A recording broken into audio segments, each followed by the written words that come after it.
به نام خدا. سلام دوستان عزیزم، وقتتون بخیر باشه. پادکست صدای سکوت امروز رو با کتابی زیبا و جالب شروع میکنیم. 2 قرن سکوت. عبدالحسین زرینکوب نویسنده این کتاب هستش و این کتاب در حوزه تاریخ ایران و پس از اسلام قرار گرفته. انتشارات سخن در تهران در سال 1378 این کتاب رو چاپ کرده. لطفاً با من همراه باشید. ابتدا معرفی کوتاهی رو در مورد کتاب برای شما میخونم و سپس کتاب رو با هم ورق میزنیم. کتاب 2 قرن سکوت نوشته عبدالحسین زرینکوب روایت سرگذشت ایرانیان پس از حمله اعراب در صدر اسلام است. 2 قرن سکوت گزارشی است از 200 سکوت ادبی، هنری و فلسفی ایرانیان پس از ورود اسلام. کتاب 2 قرن سکوت نخستین بار در نشریه مهرگان به صورت پاورقی چاپ شد و سپس در سال 1330 به صورت یک کتاب کامل منتشر شد. این کتاب با سرعت فروش رفت و در بازار کتاب نایاب شد. اما عبدالحسین زرینکوب به چاپ مجدد کتاب رضایت نداد و اعلام کرد قصد دارد کتاب را برای چاپ‌های بعدی بازنویسی کند. سرانجام پس از 5 سال بررسی منابع متعدد در سال 1336 متن کاملتر و جامع‌تری را در انتشارات امیرکبیر چاپ کرد. او در مقدمه این ویرایش دوم به برخی از انتقادات بر کتاب اول پاسخ داد و آن را ناشی از جوانی و تعصب خود دانست. زرینکوب در کتاب 2 قرن سکوت به تفصیل شرح می‌دهد که ایرانیان پس از حمله اعراب برای نشر اسلام چنان در بهت و حیرت فرو رفتند که امکان واکنشی منطقی را نداشتند. پس چیزی جز زبان شمشیر نشناختند و 2 قرن جز با شمشیر سخن نگفتند. زرینکوب در این کتاب از برخی شواهد تاریخی صحبت می‌کند که در اصالت آنها شک است، اما این کتاب همچنان به عنوان یکی از منابع معتبر و محبوب در بین ادیبان و پژوهشگران شناخته می‌شود. درباره عبدالحسین زرینکوب. زرینکوب ادیب منتقد ادبی، تاریخ‌نگار، نویسنده و مترجم برجسته ایران در 27 اسفند 1301 در بروجرد متولد شد. خانواده او اهل خانسار بودند. وی از نوادگان ملا علی اکبر خانساری بود. آثار زرینکوب مراجع مهمی در زمینه تصوف و مولوی شناسی محسوب می شود. زرینکوب در سالهای اول ورودش به دانشکده با قمر آریان آشنا شد. قمر آریان در گفتگویی که در سال 1383 در روزنامه جام جم منتشر شد تعریف کرد که آشنایی آنها در فضای دانشکده نزدیک به 9 سال ادامه داشت تا آنکه سرانجام عبدالحسین زرینکوب که 30 ساله شده بود از آریان خواستگاری کرد. به گفته قمر آریان زمانی که ماجرا را با پدرم مطرح کردم شنیدم که پدرم به خوبی با زرینکوب آشناست و مقالاتی از او خوانده. اما فکر می‌کردم که نویسنده آن مقالات باید مردی 50 ساله باشد. آریان و زرینکوب در سال 1332 با هم ازدواج کردند و تحصیلات خود را در مقطع دکترا نیز ادامه دادند. پس از فارغ التحصیلی سالهای سفرشان آغاز شد. قمر آریان سالهای بسیاری را همراه با عبدالحسین در هند، چندین کشور اروپایی و عربی و لبنان گذراند.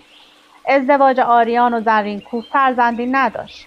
زرینکوب بیش از 4 دهه در دانشگاه تهران ادبیات فارسی، تاریخ اسلام و تاریخ تدریس کرد و پس از انقلاب اسلامی با مرکز دائرةالمعارف بزرگ اسلامی همکاری کرد و 6500 کتاب و مجله به این مرکز اهدا کرد. عبدالحسین زرینکوب سرانجام در 24 شهریور 1378 در سن 77 سالگی فوت کرد. اما با هم همراه بشیم تا این کتاب زیبا رو ورق بزنیم و کشفش کنیم که آقای زرینکوب چه چیزی در مورد اسلام و حمله اعراب به ایران نوشته.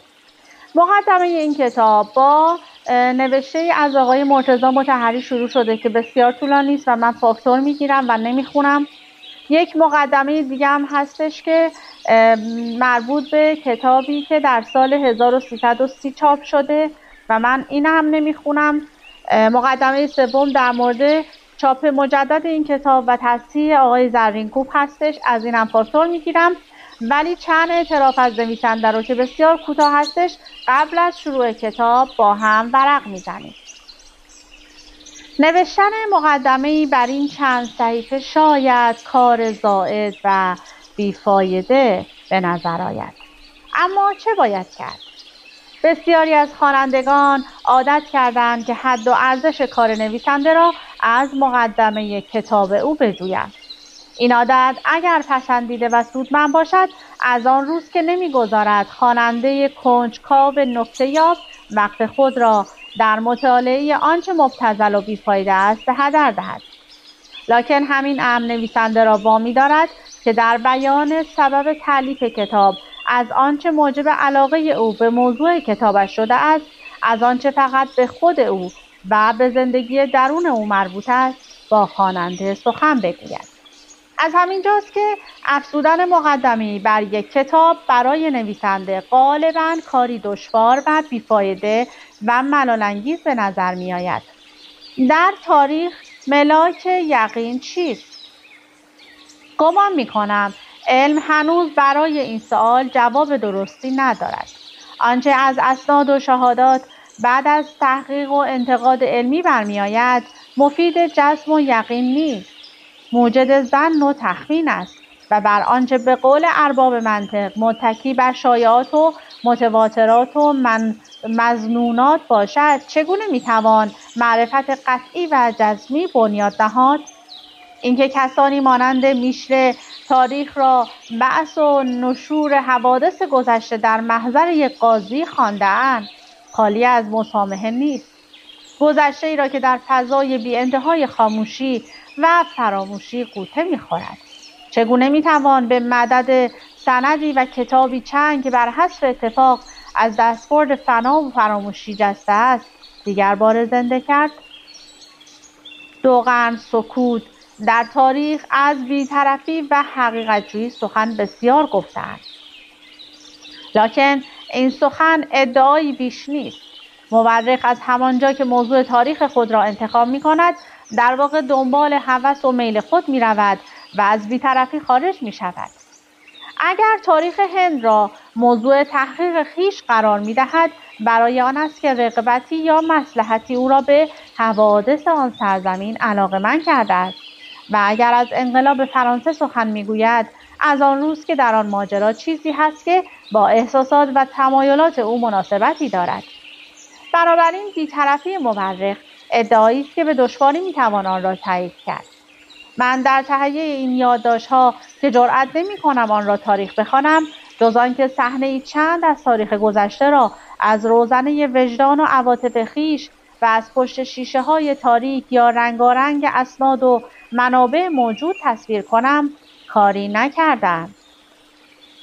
در تاریخ اگر بتوان تجربه و استقرا را مانند علوم طبیعی به کار بست، مورخ می‌تواند از صحت روش تحقیق خویش مطمئن باشد. لکن باز نمی‌تواند معلوماتی را که از آن روش به دست می‌آورد مثل یک حقیقت علمی قطعی و تردد ناپذیر اعلام کند. اما کیست که بتواند در تاریخ مانند علوم روش تجربی درست به کار بندد؟ تهران، دی‌ماه 1330 عبدالحسین زرینکوب. فصل اول. فرمانروایان صحرا. روزهای آرام. در آن روزگاران که هیبت و شکوه دولت ساسانی سرداران و امپراتوران روم را در پشت دروازه‌های قسطنطنیه به بیم و هراس می‌افکند، عربان نیز مانند سایر مردم انیران روی نیاز به درگاه خسروان ایران می‌آوردند و در بارگاه کسری چون نیازمندان و درماندگان می‌آمدند و گشاد کار خویش را از آنان می‌طلبیدند. پیش از این نیز به درگاه شهریاران ایران جز از در فرمانبرداری در نیامده بودند. پیش از اسکندر بیابان عرب در زمره سرزمین‌هایی بود که به داریوش شاهنشاه ایران تعلق داشت. از آن پس نیز سران و پیران قوم بر درگاه پادشاهان ایران در شمار پرستاران و فرمانبرداران بودند. در دوره‌ای که شاپور ذوالأکتاف هنوز از مادر نزاده بود، برخی از آنان به بحرین و کناره‌های دریای فارس به غارت آمده بودند. اما چنان که در تاریخ‌ها آورده‌اند، وقتی شاپور به زاد برآمد، آنها را ادب کرد و به جای خویش نشاند. در درگاه یزدگرد اول بزرگان حیره چون دست نشاندگان و گماشتگان ایران به شمار می آمدند و در روزگار نوشیروان تازیان سرزمین هاماوران نیز مثل تازیان حیره خراجگزار و دست نشانده ایران بودند. بادیه‌های ریگزار بی آب نجد و تهامه را دیگر آنقدر شگفت‌انگیز نبود که حکومت و سپاه ایران را به خویشتن کشاند.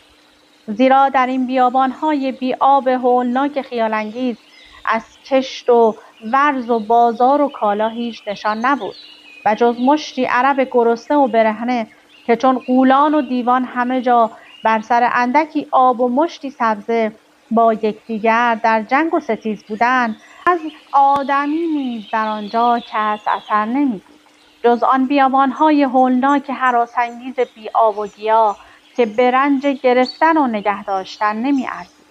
دیگر هر جا از سرزمین تازیان ارجی و بهایی داشت، اگر از آن روم نبود، در زیر نگین ایران بود و عربان که در این حدود سکونت داشتند، بارگاه خسروان را در مدائن کعبه نیاز و قبله مراد خویش می‌شمردند.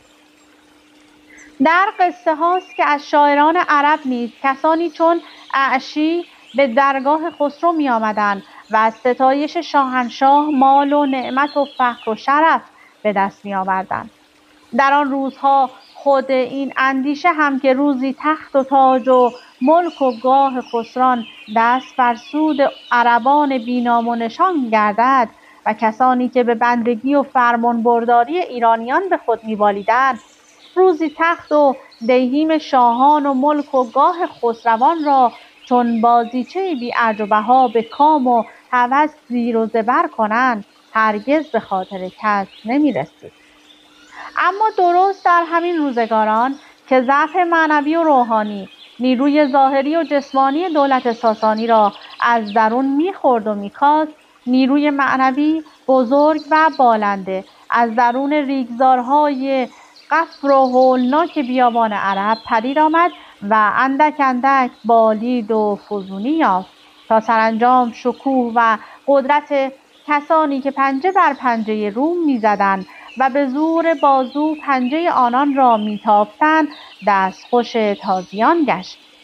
صحرانشینان، جزیره خشک و بی آب و گیاه عرب با آن هوای گرم و سوزانی که همه جا جز در جاهای کوهستانی آن هست، البته برای زیست مردم جای مناسبی نبود.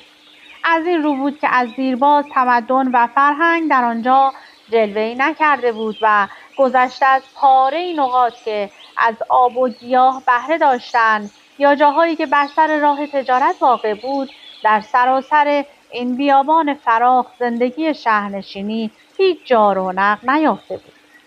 گذشته از نواحی کوهستانی جنوب که از یمن تا عمان امتداد داشت، در کناره‌های بادیه مجاور شام و بین النهرین نیز از قدیم شهرهای کوچک می بود که اعراب در آن سکونت می داشتند. شهرهایی مانند مکه و یثرب و طائف نیز جنبه بازرگانی داشت و بر سر راه تجارت بود.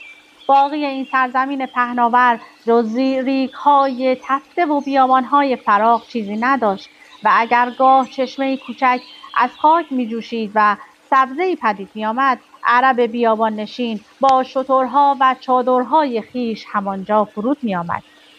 زندگی این خانه به دوشان بیابانگرد البته به غارت و تطاول بسته بود و در سراسر صحرا قانونی جز زور و شمشیر نبود. عربان که از دیرباز در چنین سرزمینی می‌زیستند ناچار مردمی وحشیگونه و حریص و مادی می‌بودند. جز آزمندی و سودپرستی هیچ چیز در خاطر آنها نمی‌گنجید. هرگز از آنچه مادی و محسوس است فراتر نمی‌رفتند و جز به آنچه شهوات پست انسان را راضی می‌کند نمی‌اندیشیدند. از افکار اخلاقی آنچه بدان می‌تازیدند مروت بود و آن نیز جز خودبینی و کینه‌جویی نبود. شجاعت و آزادگی که در داستان‌ها به آنها نسبت داده‌اند همان در غارتگری و انتقام‌جویی به کار می‌رفت. تنها زن و شراب و جنگ بود که در زندگی بدان دل می‌بستند. از اینها که می‌گذشت دیگر هیچ توجه و عنایتی به عالم معنا نمی‌داشتند. آداب و رسوم زندگی شهری را به هیچ وجه نمی‌توانستند بپذیرند. در غارت‌ها و چپاول‌هایی که احیانا بر شهرهای مجاور می‌کردند همه جا با خود ویرانی و فساد می‌بردند. از وحشی خویی و درنده طبعی بسا که به قول ابن خلدون یا ابن خلدون سنگی را از بن عمارت برمی‌کندند تا زیر دیگ بگذارند یا آنکه تیر سقف را بیرون می‌کشیدند تا زیر خیمه نصب کنند.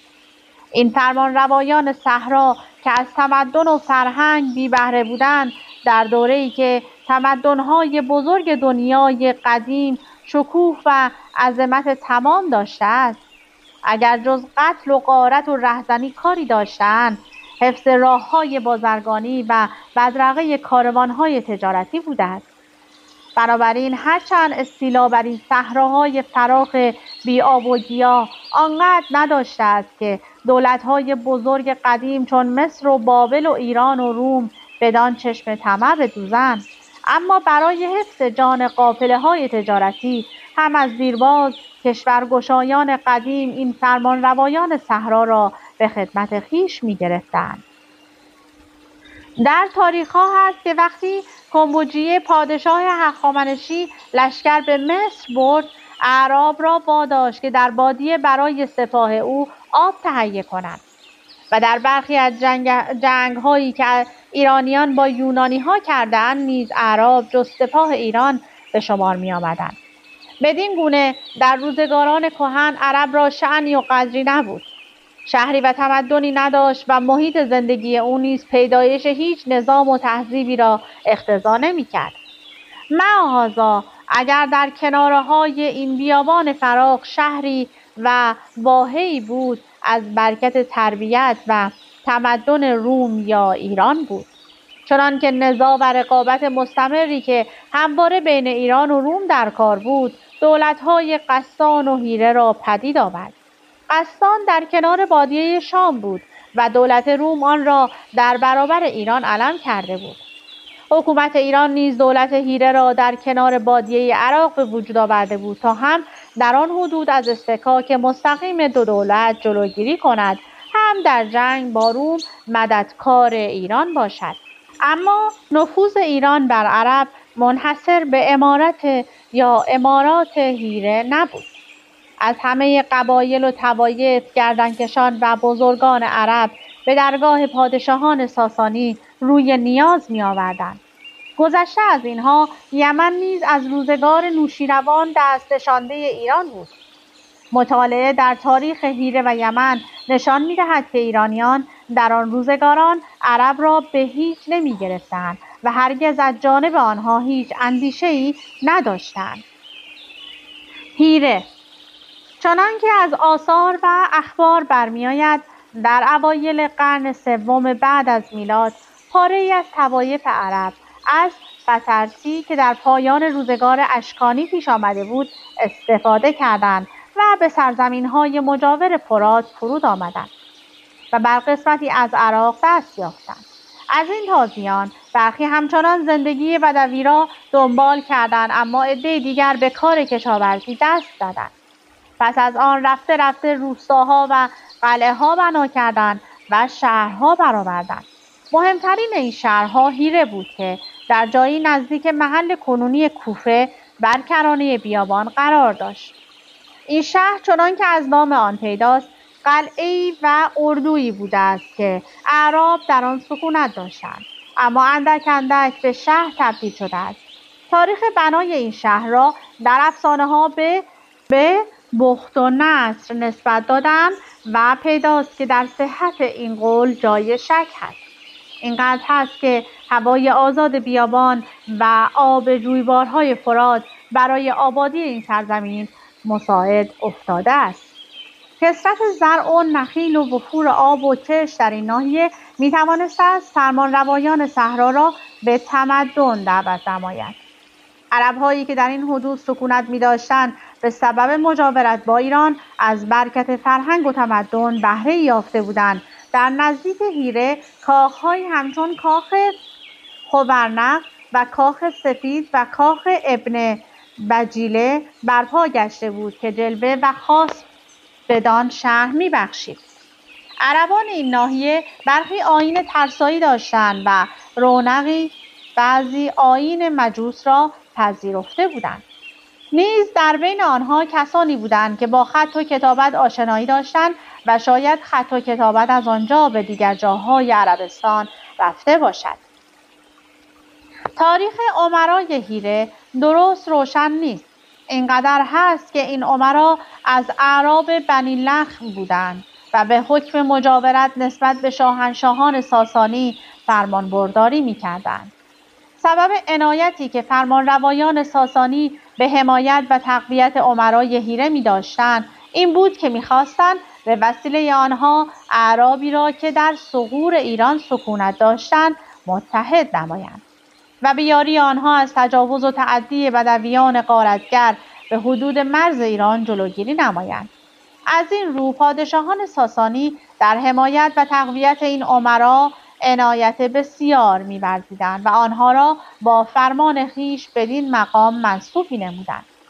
نام این امرا در تاریخ‌های قدیم ایران ضبط بوده است و حمزه اصفهانی فهرستی از نام و مدت عمر آنها با ذکر پادشاهانی از ساسانیان که با آنها معاصر بودند نقل نموده است. این فهرست هرچند کامل و خالی از خطا نیست، اما به هر حال جالب و مهم است. ترتیب و شماره امرای این سلسله غالب، نادرست و مبهم است. شباهت و وحدت نام‌های آنها از اسبابی است که مورخان را در باب تاریخ امرای این خاندان به خطا و اشتباه افکنده است. هرچه هست امرای بزرگ این دیار در دوره ساسانی بیشتر از خاندان لخم بودند و همه از شاهنشاه ایران فرمان می‌بردند. ذکر تاریخ هیره و امرای خاندان لخم در اینجا حاجت نیست، خواسته که در این باب تاریخ‌ها نیز اطلاعات دقیق و درستی ندارند. با این همه اشاره کوتاه به عمارت این خاندان تا اندازه‌ای وضع تمدن و حکومت اعراب مجاور این ناحیه را به دست می‌دهد. اینقدر برای این کتاب کفایت است و بررسی تتبعاتی که محققان در تاریخ این سلسله کردند در حوصله کار ما نیست. بنی لخم آنچه از تاریخ‌ها و داستان‌های عرب برمی‌آید این است که نخستین امیر جیره از خاندان لخم عمر بن عدی نام داشت، اما نام و نشان و سرگذشت او به درستی معلوم نیست و با افسانه‌هایی که اعراب در باب جزیره ابرش دارند درآمیختند. گفتند این جزیره پیش از این در حدود هیره پادشاهی داشت و فرمان می‌راند. از جاه و جلال و شکوه و هیبت او داستان‌ها نقل کردند که هیچ یک را باور نمی‌توان کرد.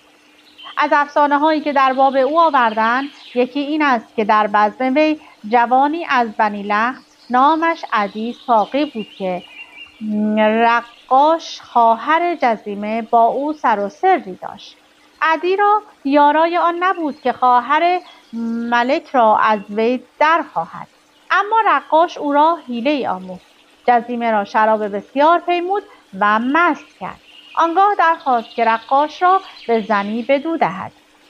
جزیمه در مستی پذیرفت و در هوشیاری پشیمان شد. اما کار گذشته بود و از عدی پسری آمد که او را امرو نام نهادند و چون جزیمه چنان که در افسانه‌ها و داستان‌های عرب آوردند به حیله زبا کشته شد. ابن عدی که خواهرزاده‌اش بود به خونخواهی او برخاست، زبا را کشت و حیره را مقر امارت خویش کرد.